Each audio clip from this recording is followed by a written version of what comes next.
I've been looking at the Roland Voice Transformer VT-3. I want to do a quick review on this and look at some of the features and functions of it, and also see what it sounds like to be used as an external effects unit for the Roland bassline, so we can have a listen to some of the characters that it contains. I hardly use this thing. I think I've used it once in a track, and it's kind of, it doesn't really do anything that I couldn't do with the sampler, to be fair. But it's fun to have around, and you can pick them up pretty cheap these days. I mean, looking on the back, we can see it has the Combi XLR and 6mm, 1/4" jack, 48-volt phantom power switch.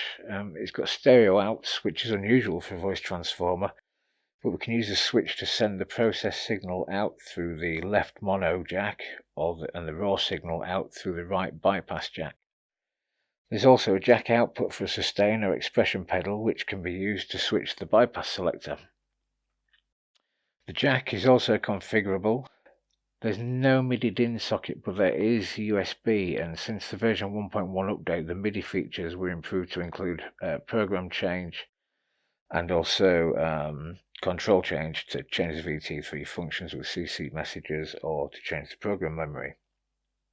As a side note, the update also doubled the number of memory slots for user presets from the abysmal 3 to a staggering 6. The ability to control the pitch of the voice, the characters and the vocoder with a MIDI keyboard were also implemented, and a low cut filter and noise gate for feedback and USB attenuator to control the level of audio over USB. Also included was the ability for data backup and restore. Now, I've got a list of the CC messages here, but that's going to be something I want to look at in another video, where I'll look at sequencing this as a sequenceable effects unit, which can be done via a DAW because it's MIDI over USB only. But I want to see if there's any way I can use a USB 2 to a USB 2B to control it directly from hardware rather than routing it through a DAW. But I'll wait and see in the week as to whether or not I can do that. Because it uses MIDI over USB only, we do need to route the VT3 and then whichever controller we're planning on using through a DAW. We also need to install the drivers for the VT3, which are still available on the Roland website despite it being discontinued, and then kind of connect both to the PC, and the MIDI section of the preferences menu enable the output to VT3, and then enable the input for the controller. But I'd much rather be able to do it directly from hardware using either the 707 or the KeyStep Pro. If we look at the different character types available, we have the direct, which is through 2 auto pitch effects, which are allegedly for pop or electro sounds, a keyboardless VP330 style vocoder sound engine, and then the typical Aira scatter functions for a variety of kind of glitchy effects, which I'll touch on more shortly as well. The megaphone and radio settings kind of give it a lo-fi character. The synth, lead and bass generate synth sounds, which you can sing with your voice if you're planning on using a microphone.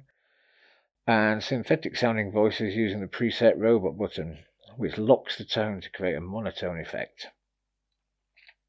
It's also a built-in 2-channel USB interface, which makes it perfect for podcasts or live streaming.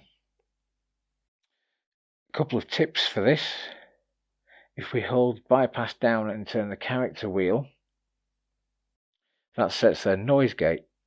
Holding down the robot in a similar fashion will set a low cut filter. Scatter, as I was saying earlier, it responds to the speed and volume of the input, which gets a variety of different effects. It's more noticeable through a microphone than it is through, I found you playing a bassline through it. Using the TB3, when I do play the bassline through it, if I use the accent on the TB3, then it kind of picks up on that, and that gives it much more of an intense scatter glitch effect. Each character available on the dial also has an alternative style, which you can access by holding down the manual button as you select them. You see that flashing there? It's like alternative 2. There we go. Holding down manual also allows us to select memory slots 4 to 6, in the same way that holding it down whilst holding down 1 to 3 will write to 4 to 6. Various other settings can be accessed by holding down either the bypass or the manual while powering up, such as options for factory restore, the foot switch settings depending on which foot switch type you're using, and also USB audio loopback for overdubbing from the PC. To check which version of firmware is installed, if you hold down both 1 and 3 while powering it up, the bypass and direct lights will flash. If you press bypass, if memory 1 plus the direct light up, then it has version of firmware 1.10 installed.